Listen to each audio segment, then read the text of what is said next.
பின்வரும் சேர்வையின் ஐயூபிஎஸ்சி பெயர் என்ன ஒரு கட்டமைப்பு தந்திருக்கு. முதலாவது எப்படி இந்த ஐயூபிஎஸ்சி நேம் வெறும் எழுதுவோம். ரைட், இது ஒரு ஆர்கானிக் கேள்வி.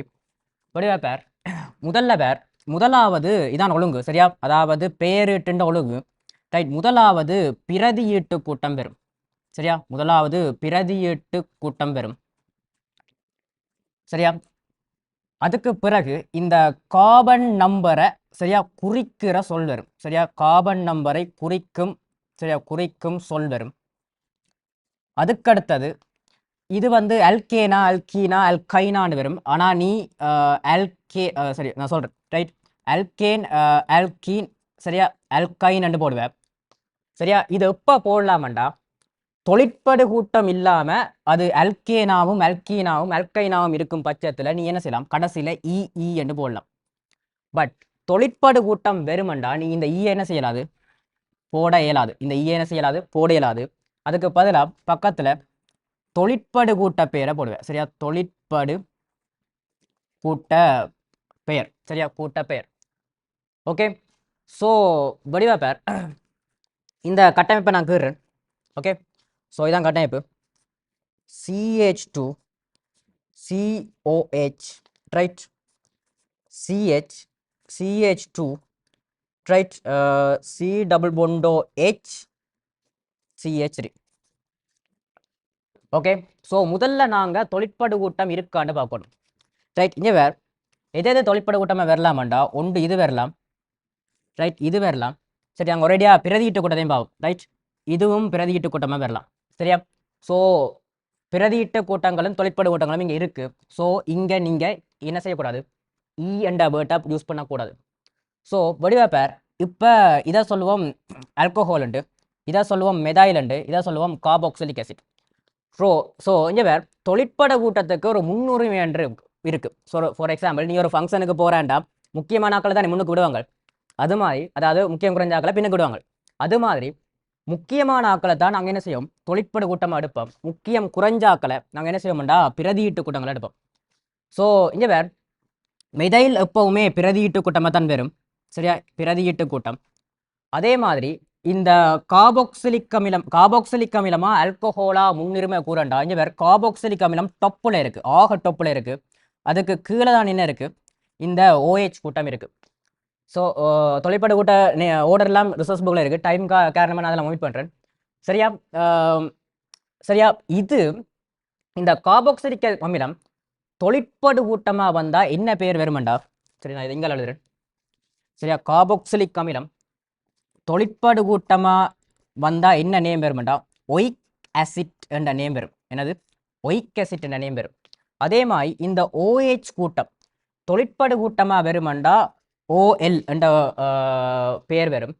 ஆனால் ஏற்கனவே இங்கே வேறு கார்பாக்சிலிக் அமிலம் மேலே இருக்கிறதால கட்டாயம் இந்த OH வந்து என்ன செய்யணும், அதாவது முன்னுரிமை கூடினால் இவர், அப்போ முன்னுரிமை குறைஞ்சிட்டு இவருக்கு, அப்போ இவர் வந்து தண்டை சீட்டை விட்டுட்டு பின்னால் இருக்க சீட்டுக்கு போகணும். ஓகே, ஸோ இந்த OH பிரதியீட்டு கூட்டமாக வரும் பட்சத்தில் இதை நாங்கள் சொல்லுவோம் ஹைட்ரோக்சி, அதாவது வடிவா பேர் ஹைட்ரோண்டா ஹைட்ரஜன், ஆக்சிஜன்டா ஆக்சிஜன். ஓகே, ஸோ இப்போ இவர் வரமாட்டார், இவர் பிரதியீட்டு தொழிற்படு கூட்டமாக வர போகிறார் கார்பாக்சிலிக் அமிலம். இந்த ஆல்கஹால் என்ன வர போகுதுண்டா ஹைட்ரோக்சி, அதாவது பிரதியீட்டு கூட்டமாக வரப்போகுது, சிம்பிள். ஸோ இங்கே வேறு இப்போ முதலாவது நாங்கள் என்ன செய்ய போகிறோம், தொழிற்படு கூட்ட நேம் எழுத போகிறோம். ஸோ இங்கே வேறு இது இந்த கார்பாக்சிலிக் அமிலம் தான் தொழிற்படு கூட்டம்ன்றதால இங்கே நாங்கள் கடைசியில் ஒயிக் ஆசிட் என்ற நேமை யூஸ் பண்ணுவோம் சரியா, ஒயிக் ஆசிட் என்ற நேம் யூஸ் பண்ணுவோம். வடிவாக்கவனி இதில் ஒரு கேப் விடணும், சின்ன ஒரு கேப் வரும். ஓகே, அதுக்கு பிறகு இது ஏனா ஈனா ஐனா, அதாவது அல்கேனா அல்கீனா அல்கைனான்னு பார்க்கணும். வடிவா பேர் இதில் டபுள் பாண்ட் வந்தால் அல்கீன், ட்ரிபிள் பாண்ட் வந்தால் அல்கைன், சிங்கிள் பாண்ட் மட்டும் வந்தால் அல்கேன். இங்கே வேறு இதில் டபுள் பாண்ட் வந்ததால் இது அல்கீன் ரைட். ஆனால் நீ என்ன செய்வ, ஈனண்டு போடுவேன். வடிவா பேர் இதில் ENE இந்த வந்து போடக்கூடாது, ஜஸ்ட் ஈனண்டு, அதோட கேப் விடக்கூடாது. அதே மாதிரி இந்த ஈன் வந்து எங்கே இருக்குது, அதாவது டபுள் பாண்ட் வந்து எங்கே இருக்குன்னு போடணும். அதுக்கு நாங்கள் என்ன செய்யணும்டா, பிரதான சங்கிலியை கண்டுபிடிக்கணும். ஸோ வடிவா பேர் எது பிரதான சங்கிலி என்று கண்டுபிடிச்சாரு வேறு, இப்படி ஒரு சங்கிலியை பிரதான சங்கிலியை எடுக்கலாம், அல்லது இப்படி ஒரு சங்கிலி எடுக்கலாம், அல்லது இப்படி ஒரு சங்கிலி எடுக்கலாம். வடிவா பேர் தொழிற்படுகூட்டம் இருக்கணும், அதே மாதிரி டபுள் பாண்ட் அல்லது ட்ரிபிள் பாண்ட் இருக்கக்கூடிய மாதிரி பெரிய கார்பன் சங்கிலி என்ன செய்வார், பிரதான சங்கிலியா தெரிவு செய்வார். இங்க வேற இதுல மட்டும்தான் விளங்குதா, இதுல மட்டும்தான் தொழிற்படுகூட்டமும் இருக்கு, டபுள் பாண்டும் இருக்கு, அதே மாதிரி நிறைய கார்பனும் இருக்கு. ஸோ இதுதான் என்னது பிரதான சங்கிலியா இருக்கும். அதுக்கு பிறகு நம்பர் போடணும். சரியா, அதாவது கிட்டத்தட்ட நீ ஒரு ஃபங்க்ஷனில் போய் இருக்கிறான்டா, சீட் நம்பர் இருக்குன்னு தானே, அல்லது ஏதாவது ஃபங்க்ஷனுக்கு போகிறேன்டா, seat number. So seat number எப்படி தொடங்க வேண்டாம், இங்கே வேற இதானே முக்கியத்துவம் கூடினால். ஸோ இவருக்கு 1 முதலாவது சீட் கொடுப்பேன், அடுத்த 2 3 4 5 இப்படி கொடுப்பேன். அப்போ இங்கே வேற இந்த டபுள் பாண்டுக்கு இப்போ நம்பர் கொடுக்கணும். இப்போ 4 கொடுப்பியா 5 கொடுப்பியா, ரைட். இங்கே வேற இந்த இந்த டபுள் பாண்ட் வந்து இந்த 4வது கார்பனோட கனெக்ட் ஆகுது, அதே மாதிரி 5வது கார்பனோட கனெக்ட் ஆகுது. ஸோ நீ 4 கொடுப்பியா 5 கொடுப்பியாண்டா, அதுக்கு குறைஞ்ச நம்பர் கிடைக்கிற மாதிரி நம்பர் கொடுக்கணும். ஸோ இதில் நான் 4 போடுறேன். சரியா, அதில் நான் 4 போடுறேன். இப்போ வேற இந்த பேரெழுதியக்க நீ வடிவாக கவனிச்சிருப்ப. சரியா, பேரெழுதியக்க நீ வடிவாக கவனிச்சிருப்ப. சரியா, ஒரு இலக்கம் ஃபார் எக்ஸாம்பிள் 4, அதே மாதிரி ஒரு எழுத்து வருது. சரியா, ஈனோய்க் என்று வருதுண்டா, வேற எழுத்துக்கும் இலக்கத்துக்கும் எழுத்துக்கும் இடையில என்ன நடக்கும்டா, கோடு வரும். அதே மாதிரி ஒருவேளை இங்க இது வந்துட்டு இது நம்பர் வந்துட்டு, அதே மாதிரி இன்னொரு நம்பர் வந்துட்டுன்னு வை. இப்ப நம்பர் பக்கத்துல வந்தா கமா வரும். என்ன சொன்னான், நம்பரும் இலக்கமும் பக்கத்துல வந்தா கமா வரும், இலக்கமும் எழுத்தும் பக்கத்துல வந்தா கோடு வரும். இங்க வேற இதுல இலக்கம் இருக்கு, இதுல எழுத்து இருக்கின்றதால ஸோ நாங்க கோடு போடுவோம். ஓகேவா, ரைட். அதுக்கு பிறகு கார்பன் நம்பரை குறிக்கிற சொல் இங்க வேற இங்க வேற இங்க வேற இந்த கார்பன் எல்லாம் எடுக்கிறேல, நாங்க பிரதான சங்கிலியில எத்தனை கார்பன் இருக்கோ அத்தனை கார்பனுக்கு தான் நாங்க என்ன செய்யணும், பேர் கொடுக்கணும். இங்க வேற நம்பரின் படி இங்க 5 கார்பன் இருக்கு. ஸோ இதை சொல்லுவோம் பென்டன்ட். சரியா, ரைட்.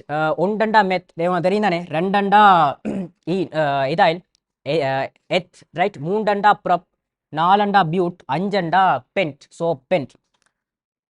சரியா, அதுக்கப்புறம் பிரதியிட்டு கூட்டம் போட போகிறோம். ஆனால் இங்கே ஒரு சிக்கல் என்னண்டா, சிக்கல் இல்லை, இந்த 4 தூக்கி நீ முன்னாலேயும் போடலாம். For example 4. சரியா, இப்போ வந்து இதில் விடக்கூடாது. சரியா, பென்ட், அதுக்கடுத்த ஈனோயிக் ஆசிட்.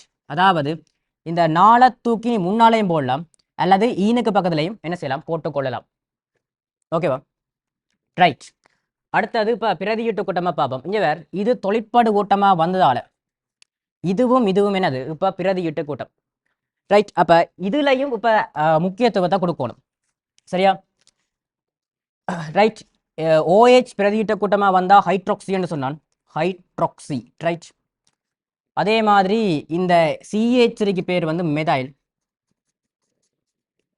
ஸோ இதில் நீ எப்படி முன்னுரிமை கொடுப்ப, வடிவா பேர் இந்த அல்பபெட்டில் எது முன்னுக்கு வருதோ அதைத்தான் நாங்கள் முன்னுரிமை அடிப்படையில் கொடுப்போம்.